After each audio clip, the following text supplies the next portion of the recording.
Imagine por um instante, e se em algum lugar, entre os depósitos mais antigos e empoeirados da humanidade, repousasse não apenas um livro ou pergaminho, mas um verdadeiro artefato, um texto gravado em um material que não sucumbe ao tempo e que não pode ser destruído, um texto que, segundo as lendas, contém todos os segredos do universo, a chave para a transformação da matéria, a compreensão da alma e até mesmo para a longevidade da existência. Não é apenas uma intriga, é o enigma central que envolve a Tábulas Esmeralda, a Tábula Esmaragdina.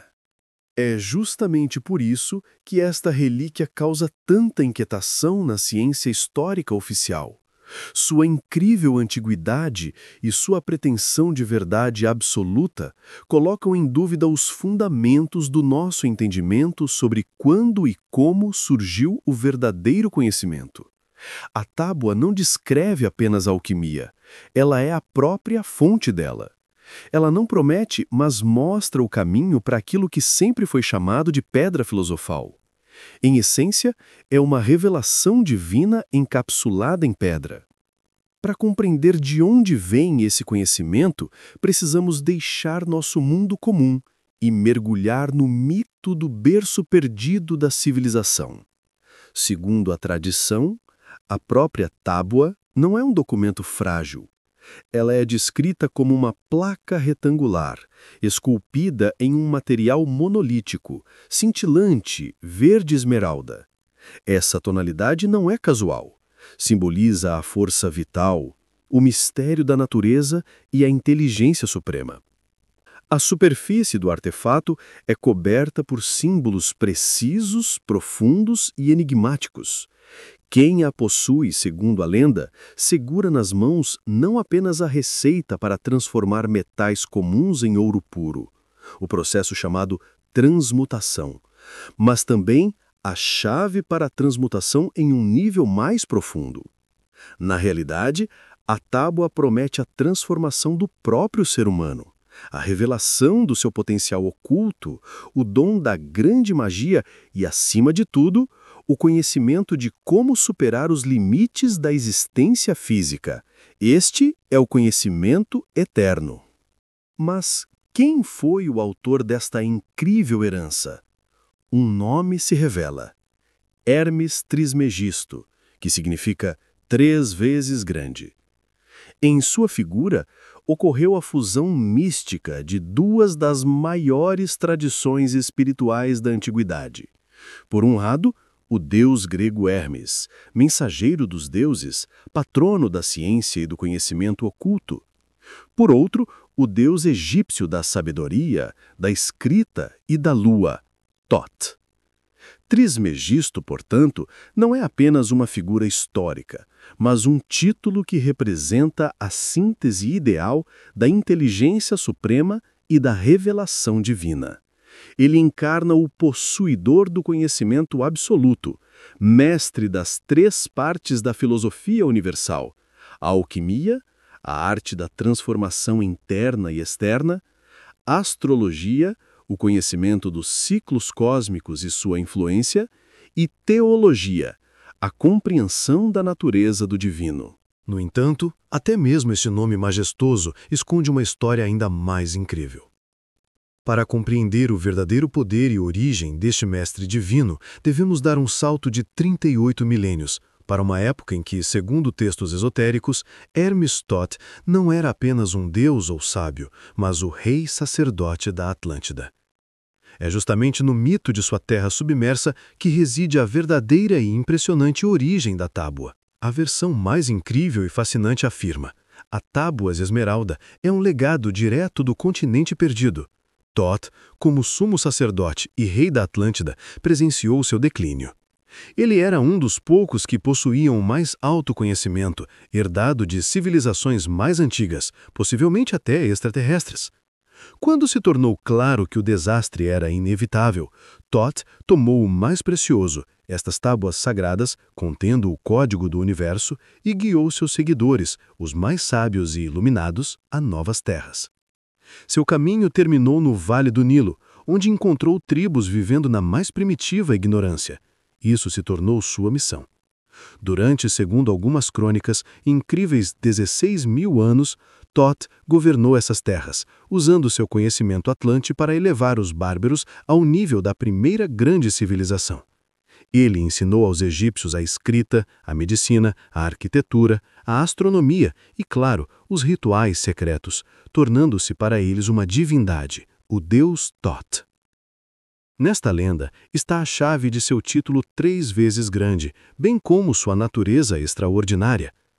Thoth, possuindo a capacidade de controlar sua força vital, era essencialmente imortal segundo a compreensão humana. Ele não conheceu a morte natural. Ao final de seu longo reinado, ele não deixou a vida no sentido comum, mas a abandonou por vontade própria. Foi uma transição consciente e ritual de sua consciência para outra dimensão ou estado de existência. Mas ao partir, Thoth enfrentou um grande dilema. Como preservar o conhecimento absoluto da profanação, do esquecimento, das guerras e da ignorância que inevitavelmente tomariam conta do mundo após sua partida? A resposta não podia estar na superfície. Ele escondeu seus artefatos mais preciosos, incluindo a tábua esmeralda, em um lugar onde estivessem simultaneamente à vista e absolutamente inacessíveis. Escolheu o coração de sua nova civilização, a maior criação que supostamente ele mesmo projetou. Nosso próximo caminho nos leva às areias de Gizé, a construção mais importante e enigmática da Terra.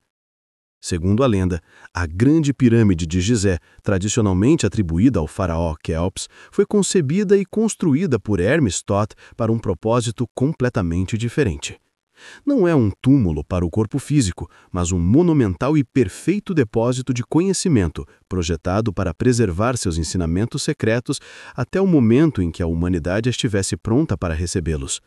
Era um cofre gigantesco, camuflado como uma maravilha arquitetônica. Acredita-se que profundamente sobre a base da pirâmide e do adjacente esfinge encontram-se os grandes salões de Atid, um labirinto subterrâneo onde repousavam as tábuas originais de Thoth. Para proteger este local, ele instituiu uma ordem de sacerdotes guardião de elite. Esses guardiões, dedicados ao serviço de Thoth, eram os únicos que conheciam a entrada verdadeira e podiam enfrentar qualquer um que ousasse perturbar a paz deste lugar sagrado.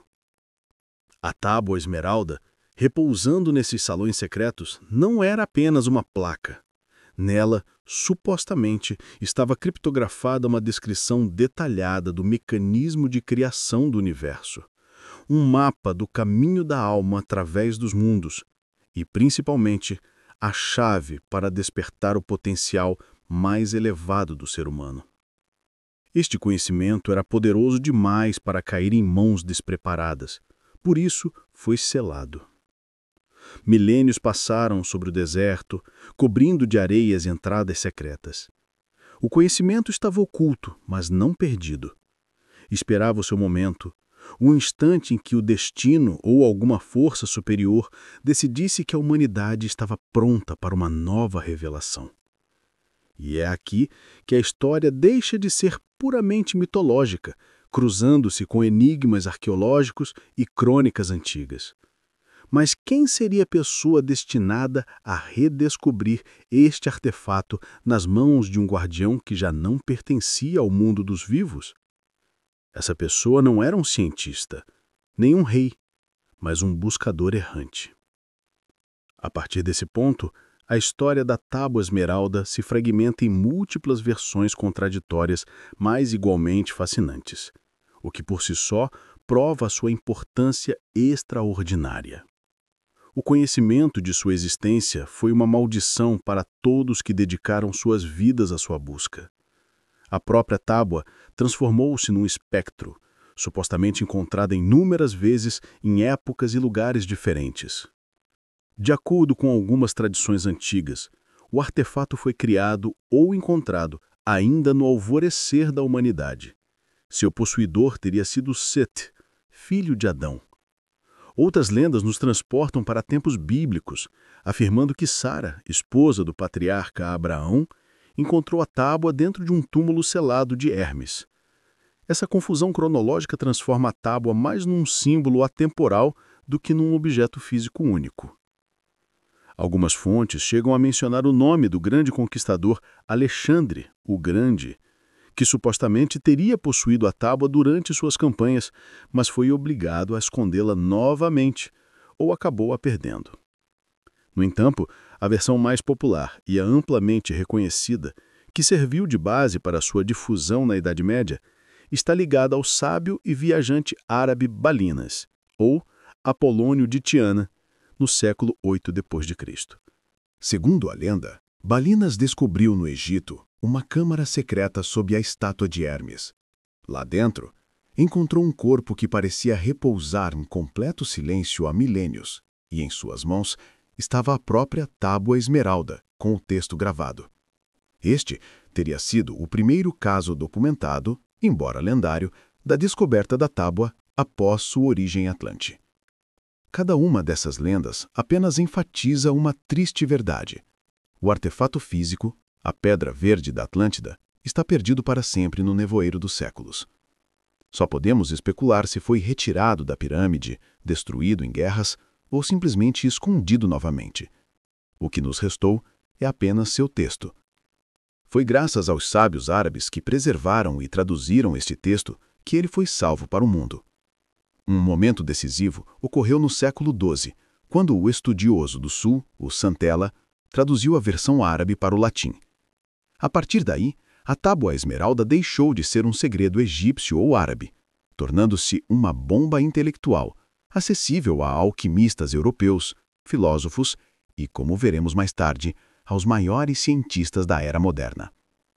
Mas o que estava escrito nesse curto e enigmático texto que levou gerações inteiras de estudiosos à loucura na tentativa de decifrá-lo? E qual é a lei cósmica que está na base de tudo? A tábua é um manifesto. Ela se abre com uma afirmação ousada e inequívoca, que imediatamente captura a atenção e não a solta. Verdadeiramente, sem dúvida, absolutamente é verdade. Em seu curto texto, que ocupa apenas 12 a 15 parágrafos, não há rodeios nem divagações. Cada linha é um dogma concentrada, pretendendo ser a verdade absoluta e universal. E aqui está a frase central, o núcleo, esculpida nas paredes de templos secretos e transmitida oralmente por milênios, a chave para compreender o universo inteiro. O que está embaixo é como o que está em cima, e o que está em cima é como o que está embaixo, para realizar os milagres da coisa única. Este é o grande princípio cósmico, a lei da correspondência. Hermes Trismegisto afirma que todos os níveis do ser, da menor partícula subatômica à maior galáxia, seguem o mesmo padrão. Não existe caos, existe apenas perfeição fractal e repetitiva. Pense nisso. Significa que as leis que regem o movimento dos planetas na astrologia, o macrocosmos, o que está em cima, têm reflexos diretos nos processos que acontecem dentro do corpo humano. Cardumes de peixes, movendo-se em sincronia no oceano, repetem padrões de aglomerados estelares. Seus próprios pensamentos e emoções ecoam processos cósmicos. O ser humano é uma cópia perfeita, em miniatura, do universo. O objetivo desse princípio é realizar os milagres da coisa única. Esta coisa única é a prima matéria, ou a essência divina da qual tudo se originou. Hermes insinua que, ao compreender a conexão entre cima e baixo, você pode influenciar esta coisa única, ou seja, atuar sobre a matéria e a realidade. Você não é apenas um observador, mas um participante ativo do processo cósmico. Mas como essa coisa única surgiu? A tábua não se detém na filosofia. Ela fornece imediatamente uma fórmula codificada da criação, surpreendentemente semelhante à trindade religiosa, presente em quase todas as crenças. Uma fórmula descrita por corpos celestes e forças da natureza, que nos leva diretamente ao mistério alquímico mais profundo. E aqui chegamos a uma das passagens mais poéticas e profundas, onde Hermes Trismegisto descreve o nascimento de tudo, o surgimento da própria coisa única. Ele usa uma metáfora simples, mas universal, que ressoa na mitologia e religião de qualquer cultura.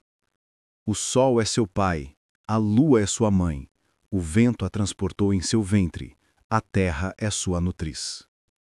Esta frase não é apenas um belo verso, é um código alquímico da criação, descrevendo os 4 elementos fundamentais e forças que, ao se unirem, geram a vida. É um casamento cósmico cujo resultado é a grande perfeição. O Sol, chamado Pai, representa o princípio masculino puro, o espírito, a consciência superior, a fonte de luz, a mente e a força ativa que move tudo. É a energia invisível, mas penetrante, que dá início a tudo. Seu oposto, a Lua, a Mãe, simboliza o princípio feminino, a alma, receptiva à prima matéria, refletindo a luz e moldando-a. Ela recebe a semente do Pai e dá-lhe forma. E entre eles, como mediador, está o vento, ar. Na alquimia e em muitos ensinamentos antigos, o vento que carrega a vida é análogo ao que, nas tradições religiosas, é chamado de Espírito Santo, ou força vital pura, pneuma. Ele conecta espírito e alma, traduzindo a ideia em potencial de existência. Por fim, a terra, a nutriz, é nossa matéria, o corpo denso. Ela oferece forma e estrutura para que espírito e alma se manifestem, nutrindo e sustentando a coisa única. Em essência, Hermes diz que o ser humano é um reflexo perfeito desse processo cósmico, composto de espírito, sol, que governa a alma, lua, e manifestado na matéria, terra. A verdadeira alquimia pregada pela tábua não se limita a frascos e cadinhos. Ela começa dentro de nós, alcançando harmonia entre esses 4 elementos. Quando sol, lua, vento e terra dentro do ser humano encontram um equilíbrio perfeito, nasce a própria coisa única, que leva ao nascimento de algo ainda maior, o Pai de toda a perfeição. Este resultado, a quinta essência, nascida da união harmoniosa das 4 forças, é o objetivo final de todas as buscas alquímicas e possui um duplo significado assombroso e profundo. Nossa jornada pelo texto da tábua nos leva ao clímax, o nascimento daquilo pelo qual alquimistas de todo o mundo passavam noites inteiras em seus laboratórios, o Pai de toda a perfeição. Usando a linguagem do mistério alquímica, Hermes afirma: esta coisa é o Pai de toda a perfeição em todo o universo. Essa coisa, o resultado da perfeita harmonia das forças cósmicas, nada mais é do que a lendária pedra filosófica. Pedra é uma palavra carregada de 2000 anos de buscas místicas. O significado superficial ou esotérico da pedra filosofal, que tornou a alquimia famosa, é o seu atributo material. A pedra era considerada uma substância capaz de transformar metais comuns, como o chumbo, em ouro mais puro e perfeito. Esse é o processo da transmutação. Mas Trismegisto, como verdadeiro mestre, sempre fala de 2 mundos. O significado esotérico ou interno da pedra filosofal é muito mais profundo e relevante.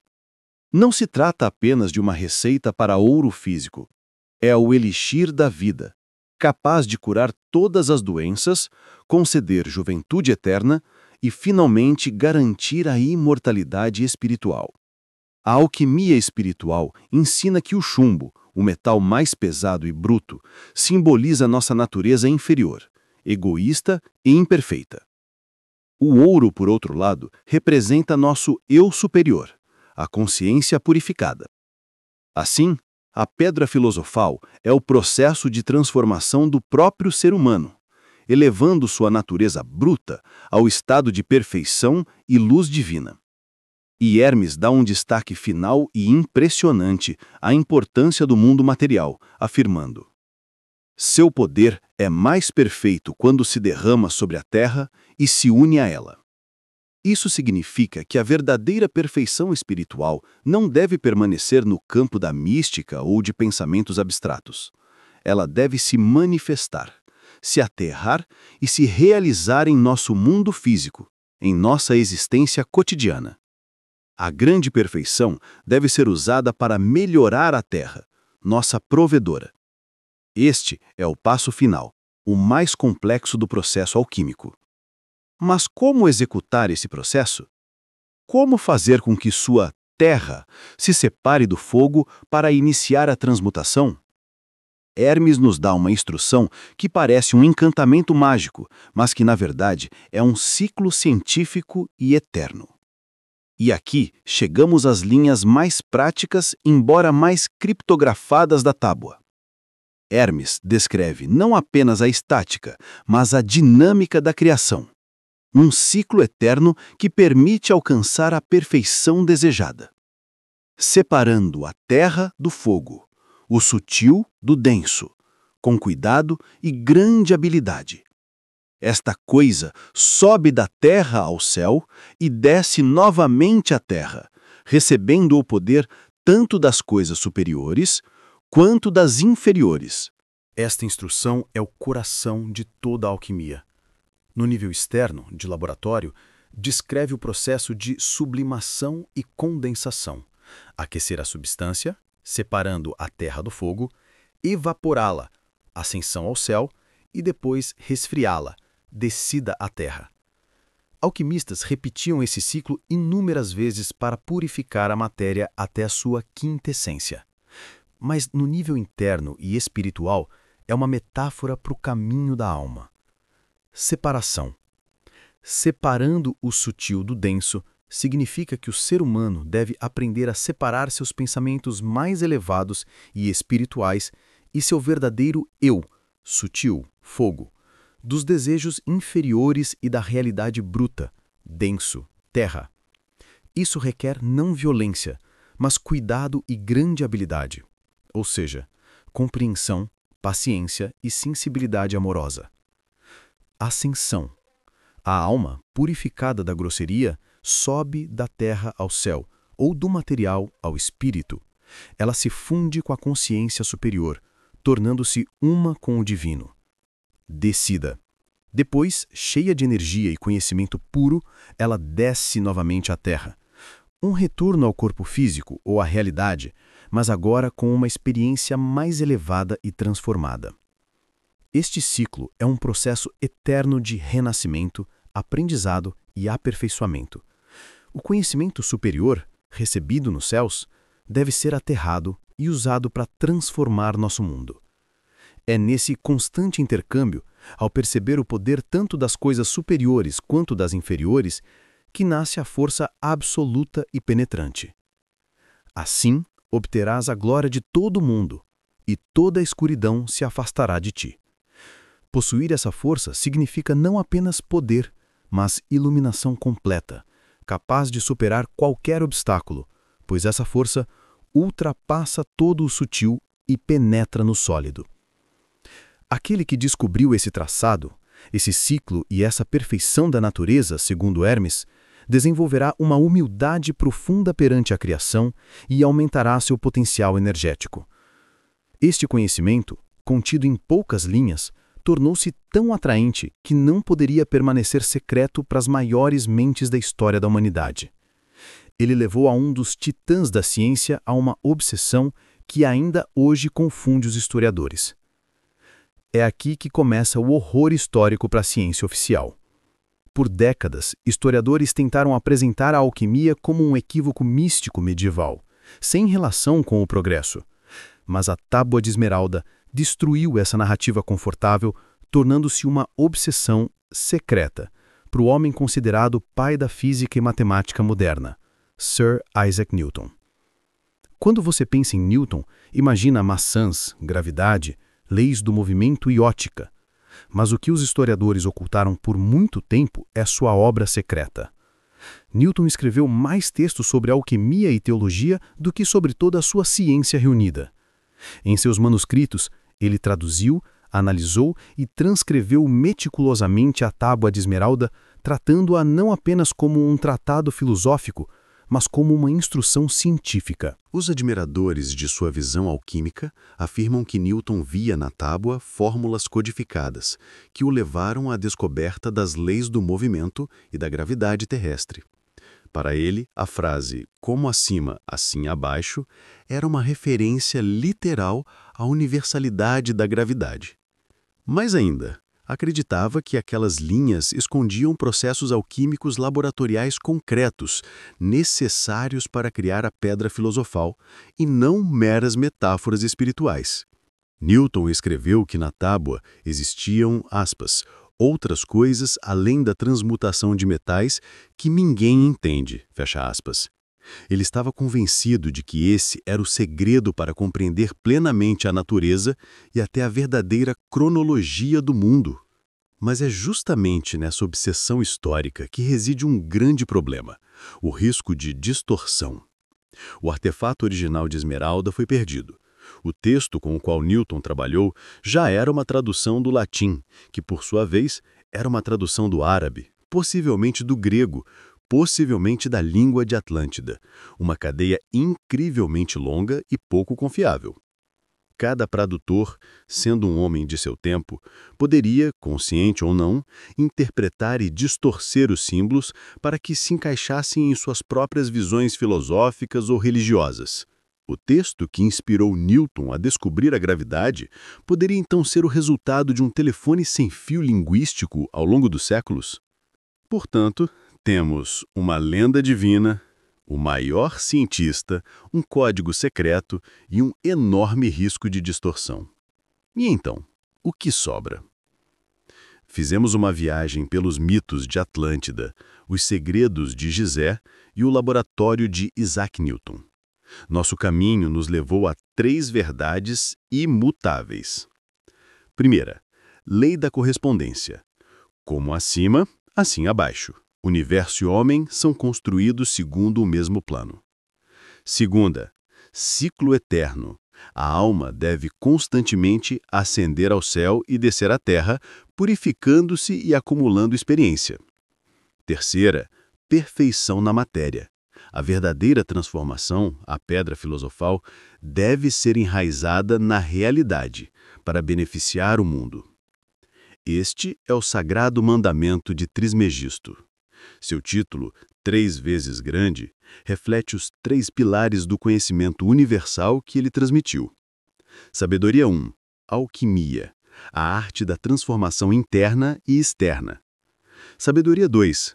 Astrologia, a compreensão dos ciclos cósmicos e sua influência sobre o nosso destino. Sabedoria 3. Teologia, a compreensão da natureza do divino e da verdade. A tábua não é apenas um artefato. É o enigma final. Sim, a pedra física de esmeralda pode ter sido perdida para sempre. E sim, devemos reconhecer o risco de que o texto, passado por milênios de traduções, possa ter sido alterado. Mas o verdadeiro significado da tábua não está em sua forma material, nem em como precisamente Newton a interpretou como uma instrução de laboratório. O seu poder está no seu efeito transformador sobre a consciência humana.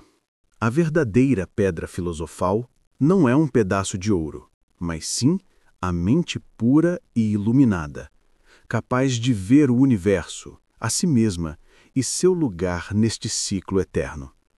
É esse caminho que Hermes prometeu ao dizer: assim obterás a glória de todo o mundo e toda a escuridão se afastará de ti. Que escuridão? A escuridão da ignorância, do medo e da brutalidade. Quem lê e reflete sobre este texto dá o primeiro passo para se tornar um trismegisto para si mesmo, mestre de seu espírito, alma e corpo. E esse caminho, iniciado na Atlântida mítica e concluído no laboratório silencioso de Newton, está à nossa espera. Você está pronto para pegar esse texto e iniciar sua própria transformação?